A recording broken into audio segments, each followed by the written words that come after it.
안녕하십니까. 근대 도시탐방 서울편을 맡은 경기대학교 안창모입니다. 근대의 시작은 언제부터일까요? 우리는 통상적으로 1876년의 개항을 일본에 의한 강제 개항 이렇게 알고 있습니다. 그런데 저는 오늘 좀 색다른 시각에서 우리의 근대, 그 시작점에 대한 시간과 장소 문제를 말씀드리려고 합니다.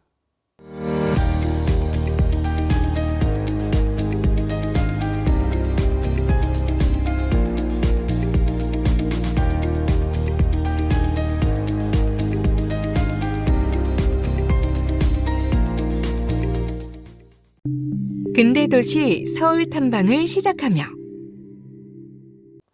경복궁과 육조거리는 조선의 상징 공간이었지만 현대 한국의 심장이 되어 있습니다.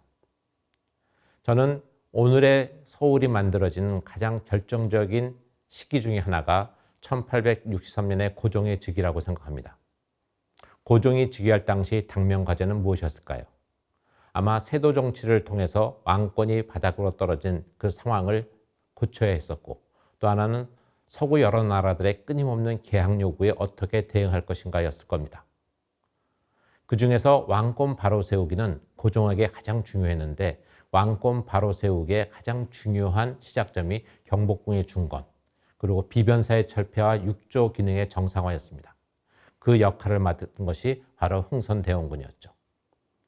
경복궁은 조선의 첫 건축이자 조선의 상징적 건축이었습니다. 조선은 불교를 지배이념으로 하는 고려를 멸하고 유교를 지배이념으로 하는 조선을 세웠을 때 그들이 지향하는 조선이 어떠한 나라인가를 보여줄 필요가 있었습니다. 그래서 그들은 조선은 자신이 지향하는 가치를 도시와 건축에 담았습니다. 어디에 어떻게 담았을까요? 도성의 구성과 종묘 사직 등 여러 건축물들이 있지만 그 중심은 경복궁과 육조거리입니다. 우리는 흔히 건축의 미학을 자연과의 조화로 이야기하지만 경복궁은 자연에 새로운 질서를 부여하는 건축이었지 자연을 따라가는 건축은 아니었습니다. 그 경복궁이 임진왜란 때 화재로 사라졌지만 그것을 다시 짓는데 무려 270여 년의 시간이 필요했습니다. 왜 그랬을까요? 7년 전쟁을 거치면서 조선은 경제적으로 매우 어려운 시기였었고, 그래서 과도하게 큰 경복궁을 중건하기보다는 적절한 규모의 창덕궁을 중건하는 것이 마땅하다고 생각했던 것 같습니다. 경복궁의 중건. 역대 왕조의 수건 사업이었던 경복궁의 중건이 고종의 즉위와 함께 이루어집니다. 우리는 경복궁의 중건을 정권력에 눈이 먼 흥선대원군이 무리하게 추진하다가 가뜩이나 어려운 조선을 더욱 어렵게 만들었다고 역사 시간에 배웠습니다. 과연 그것이 사실일까요? 그렇지 않습니다. 그 경복궁의 중건을 매우 욕되게 평가하는 많은 내용들은 사실은 식민사관의 또 다른 시작점이기도 합니다. 1865년 5월 영의정 조두수는 경복궁이 중건될 때 경복궁의 중건뿐만 아니라 동시에 육조의 가장 핵심 기관인 삼군부와 의정부가 중건되고 있다는 보고를 합니다. 삼군부와 의정부의 보고는 당시의 세도 정치의 중심이었던 비변사를 철폐하고 경복궁과 함께 육조 거리를 다시 재건하는 것을 의미했습니다. 왜냐? 조선이라는 나라가 처음 시작됐을 때 조선은 이 문과 무가 견제와 균형을 통해서 나라를 강건하게 유지하겠다라고 하는 그러한 방침을 가지고 있었는데, 이게 임진왜란을 거치면서 그러한 것이 무력화되었었기 때문에 임진왜란을 당했고, 임진왜란 이후를 반성하면서 어떻게 하면 좋을까를 하는 과정 중에 무의 힘을 좀 바로 세우기 위해서 비변사의 문의 기능 플러스 무의 기능을 집어넣었지만 그것이 과도하게 한 기관에 권력이 집중되었기 때문에 사실은 세도 정치란 폐해를 낳았던 거죠. 그래서 세도 정치를 폐하기 위해서는 그 권력 기관인 비변사를 철폐하고 다시 조선 초의 문과 무가 견제와 균형을 통해서 나라를 건강하게 유지할 수 있는 그런 시스템을 회복하고자 했던 것입니다.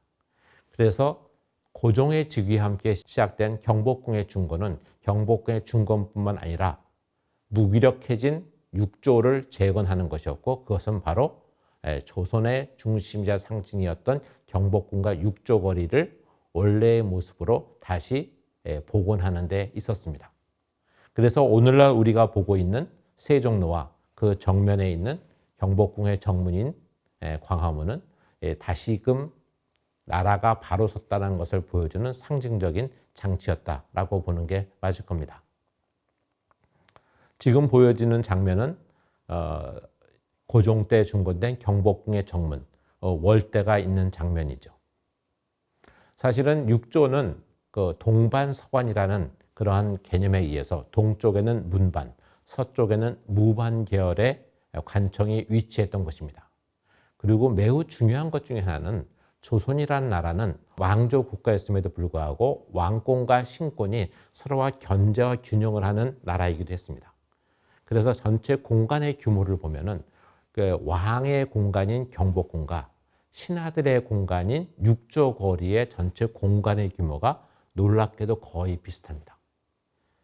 왕권이 절대적인 권력을 행사하는 나라가 아니었다는 얘기죠.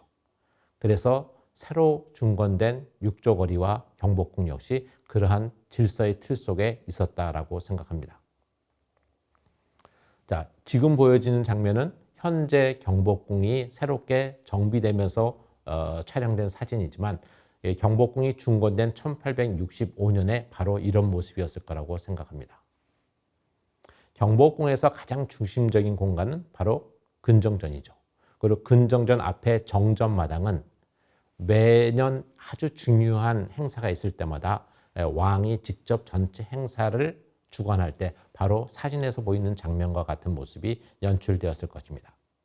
자, 그런데 유교를 근본으로 삼고 있었던 조선에서는 사실은 왕과 신하가 만나는 그 가장 핵심적인 공간인 근정전 안의 공간이 근정전 안에 멈춰 있는 것이 아니라 근정전 앞에 정전 마당에도 펼쳐져 있었고, 바로 거기에도 동반서반이 있었죠. 질서가. 그리고 그것이 광화문 넘어 육조거리까지 펼쳐져 있었습니다. 다시 말하면 조선이 기본적으로 지키고자 하는 그러한 질서 체계는 궁궐 안의 가장 핵심 공간인 근정전 안뿐만 아니라 근정전 바깥의 정전마당, 그리고 더 나아가 육조거리에까지 그 공간의 질서가 펼쳐져 있었다라는 것을 의미합니다. 그리고 거기에 대해서 사실은 조선 초의 경복궁은 신무문까지가 주 영역이었지만은 고종 때 중건된 경복궁에는 신무문 바깥에 새로운 공간, 경무대가 마련이 됩니다. 경무대는 크게 세 가지의 공간으로 구성되는데요. 조선이 농업을 근간으로 하는 국가였다라는 것을 잊지 않기 위해서 경농제를 뒀고요. 그다음에 문과 무를 중시하고 문과 무를 융성케 해서 조선을 다시 바로 세우겠다고 하는 의미를 담은 경무대를 뒀습니다. 경무대 안에는 육무당과 육문당을 뒀는데 바로 문과 무를 융성하게 하겠다는 거죠. 그리고 그러한 문과 무를 융성하게 하는 가장 중요한 것은 젊은 인재들이었기 때문에 그 젊은 인재들을 키우기 위해서 과거 시험을 경무대에서 직접 치르기도 했습니다. 그리고 마지막으로 옥년정이라고 하는 왕의 휴식 공간이 있었습니다. 그래서 이 경무대는 고종 때 새로 추가된 경무대의 경역은 사실은 조선을 바로 세우는데 굉장히 중요한 인재를 키우고 정치를 하는 핵심적인 공간이었는데, 이 경무대 공간을 우리는 후원이라는 말을 사용함으로 인해서 마치 왕의 휴식 공간처럼 잘못 인식하곤 했었습니다. 이제는 그 잘못된 인식을 바로 세울 때가 된 것 같습니다. 경복궁의 해체. 자, 이렇게 중건된 경복궁이 1910년 경술국치를 통해서 해체되기 시작합니다. 대한제국의 주권을 일본에 빼앗겼기 때문이죠. 당시 경복궁이 일본에 의해서 장악되면서 경복궁은 이제 조선의 중심자 상징적인 공간에서 이제 일반인들한테 보여지는 관광의 대상으로 바뀌었고, 그러한 기사는 당시에 대한매일신보를 비롯한 각종 신문에 널려 있었습니다. 그리고 그러한 그 일반한테 널리 보여지는 그런 경복궁, 궁궐의 역할에서 또 하나 중요한 것은 일종의 당시의 조선총독부에서 그것을 통해서 수익을 얻고자 했다라는 거죠. 그런데 아마 당시 1910년 11월 16일자 신문을 보면은 경복궁의 관람료를 내린다라는 기사도 있었습니다. 이게 너무 비싸서 많은 사람들이 관람을 하지 못해서 수입을 얻지 못하니 아마 수입을 증가시키는 또는 관람객을 좀 더 널리 확보하기 위한 조선총독부의 정책 때문이었던 것으로 보여집니다. 그리고 또 하나, 사실 경복궁의 넓은 공간을 조선총독부가 새로운 신청사를 짓는 데 사용하려면 기존의 많은 정각들을 철거했어야 됐죠. 그래서 그걸 철거하기 전에 다른 용도로 여러 가지 실험적인 사용을 해보기도 하고, 그리고 또 다른 한편으로는 많은 정각들을 철거하기도 했습니다. 그 철거는 경매의 방법을 통해서 철거를 했는데, 그 관련된 기사가 굉장히 많은데 그중에 대표적인 것 중에 하나는 당시의 한성부윤, 오늘날로 치면은 서울시장이죠. 서울시장을 지냈던 장헌식이라는 사람이 경복궁의 전각을 사다가 자신의 집을 짓는다는 기사가 실렸는데, 그 제목 기사의 타이틀이 기막혀였습니다. 굉장히 기막힌 제목인데, 왜 그러면서 그 안의 내용을 보면은 이 장헌식 씨의 그러한 행위를 비난하는 글이 실려 있어요. 왜 그랬을까라고 보니까 바로 한성부인을 지낸 장헌식 씨가 대표적인 친일파 중에 한 사람이었던 것 같습니다. 그러니까 친일파였던 사람이 나라를 팔아먹고 자신의 집을 짓기 위해서 왕이 사용하던 그 정각을 자신의 집을 짓는 데 쓰는 것을 굉장히 무례하게 봤고, 그래서 그 당시의 신문기사에 그러한 기사가 실렸던 거죠. 이런 기가 막힐 일이 있나 라는 생각을 했던 것 같습니다. 자, 그러한 과정을 거치면서 경복궁의 정각은 하나둘 해체되기 시작했고, 해체되고 남은 빈 땅에 1915년에 조선물산 공진회가 개최가 됩니다. 조선물산 공진회와 조선박람회. 조선물산 공진회는 오늘날로 치면은 박물관과 같은 역할을 하는 행사였었는데요. 당시에 일본은 대한제국을 강점한 지 5년 만에 그들의 식민지배 성과가 얼마나 놀라웠는지를 갖다가 아마 당시에 조선인들한테 보여주고자 했던 것 같습니다. 그래서 당시에 그들은 일본에서도 학습기에 있던 서양의 건축 양식으로 넓은 전시장을 마련하고 그 전시장에 많은 사람들을 동원했습니다. 사진에서 보여준 장면은 세종로를 꽉 채운 관람인파, 그리고 오른쪽의 사진을 보면은 지방에서 단체로 올라왔었을 것 같은 깃발 부대 사진도 함께 보이고 있죠. 그리고 전시장 전체의 사진을 보면은 이 전시장을 만들기 위해서 지금의 흙내문 권역이 철거되었다는 것을 알 수가 있습니다. 그리고 이때 지어진 건축 양식은 대부분 서양의 역사주의 건축 양식에서 근대로 넘어가는 시기에 아르데코풍을 비롯한 그런 서양식 건축 일색으로 지어졌다는 것도 알 수가 있습니다. 그것은 일본이 서양과 동일한 힘을 가진 존재로서 자신들이 한국을, 대한제국을 지배할 수 있는 힘과 능력을 갖췄다는 것을 당시의 한인들한테 보여주기 위함이었다고 생각합니다. 그리고 이 식민지 조선에서의 박람회는 한 번에 그치지 않았고 굉장히 많이 반복되는데, 경복궁에서 개최된 또 다른 굉장히 중요한 박람회는 1929년의 조선박람회였습니다. 1929년은 전 세계가 경제 대공황을 겪을 때였는데, 일본의 입장에서는 이 한반도와 만주, 그 다음에 사할린을 비롯한 일본의 영향력이 미치는 전역이 모두 참가하는 그런 일종의 국제 행사로서 조선박람회를 개최했습니다. 근데 이때의 조선박람회는 조선총독부 신청사가 지어진 다음이었기 때문에 그 전면부가 아니라 후면부 경회를 중심으로 그 행사가 진행됐었고 그 행사장의 모습은 지금 보시는 저 전체 조감도에서 잘 보여집니다. 그리고 이 사진은 지금의 아마 청와대 뒤쪽에서 보면은 경복궁이 보이고 경복궁 넘어서 육조고리와 저기 관악까지 한강 너머까지 보여지는 전체 전경의 모습인데 일제 강점을 거치면서 경복궁이 어떻게 변했는지를 한눈에 볼 수 있는 그런 장면이라고 할 수가 있습니다. 조선 총독부 신청사.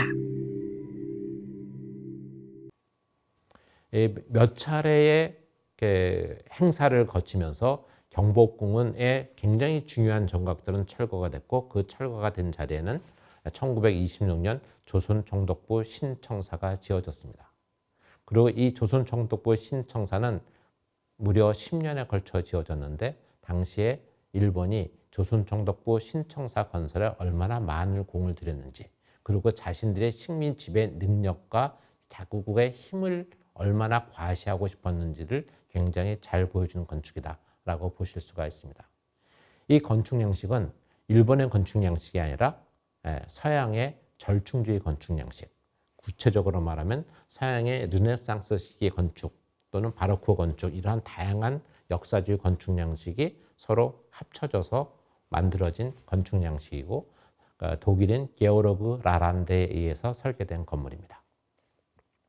그 건물이 완성된 다음에 동시대에 1925년에는 경성부청, 지금의 서울시청 건물이 들어서게 됩니다.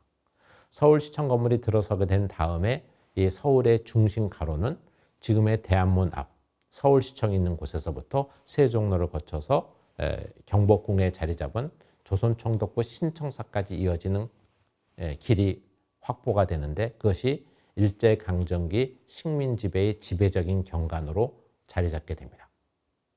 지금 보여지는 장면은 뒤편에 조선총독부 신청사가 만들어졌는데 그 앞에 아직 광화문이 남아있는 모습을 보여줍니다. 1926년에 광화문이 지금의 민속박물관 입구로 옮겨졌다는 걸 본다면 이것은 조선총독부가 준공되기 바로 직전에 촬영된 사진이라는 것을 알 수가 있습니다. 두 사진을 보면 아래 사진은 광화문이 현재 민속박물관 자리로 이전하고 난 다음에 세종로 거리의 모습입니다.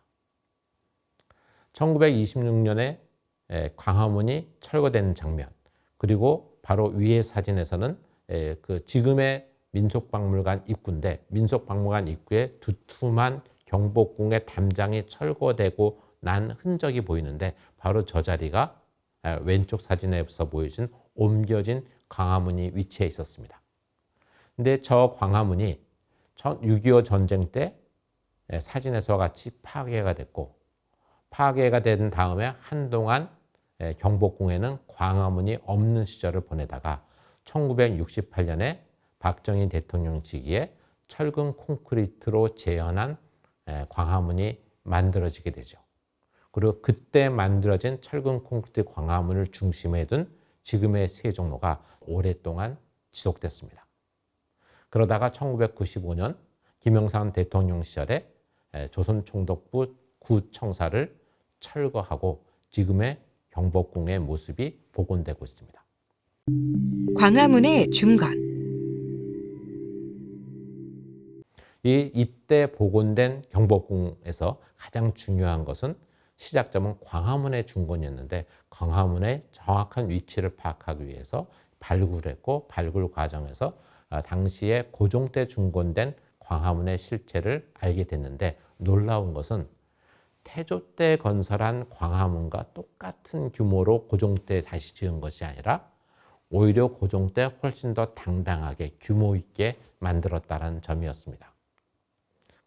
자, 그리고 당시에 좀 더 많은 확실한 고증을 해서 심도에 있는 발굴 작업과 함께 전문가들의 검토를 거쳐서 만들었고요.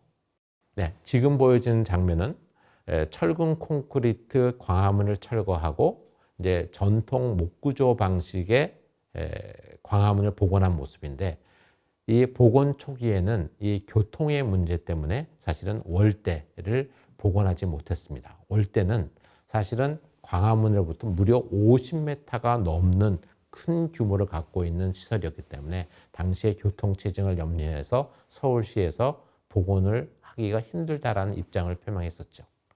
그런데 오늘날은 이 경복궁의 중건이 사회적으로 굉장히 중요하게 높은 평가를 받게 되면서 온전한 경복궁이 되기 위해서는 광화문 앞에 월대를 복원하는 것이 경복궁 그 자체를 복원하는 것 이상으로 중요하다. 특히 경복궁의 왕의 공간인 경복궁과 신하들과 백성들의 공간인 육조 거리를 연결하는 월대의 복원은 왕과 신하 또는 군주와 백성의 만나는 상징적인 장소라는 가치가 인정받아서 지금은 월대가 복원되어 있습니다. 자, 이건 오히려 그 거꾸로 이제 경복궁 안쪽에서 오늘의 서울의 심장부인 광화문 광장, 세종로저의 모습을 보여드리는 장면입니다. 지금은 과거에는 육조 거리로 불렸지만 우리가 촛불 집회를 거치면서 이제는 거리 중심의 우리 문화가 광장 중심의 문화도 수용하는 도시가 됐고 그러한 도시의 중심이 바로 세종로가 되었다라는 것을 보여주는 장면이기도 합니다. 네, 이상으로 600년 전 조선의 중심이자 상징으로 조선이 어떤 나라인가를 보여주고자 해서 만들어졌던 경복궁과 육조거리가 어떠한 역사적 과정을 거쳐서 오늘날 대한민국의 수도 서울의 상징적 공간으로 되었는지에 대해서 말씀드렸습니다. 감사합니다.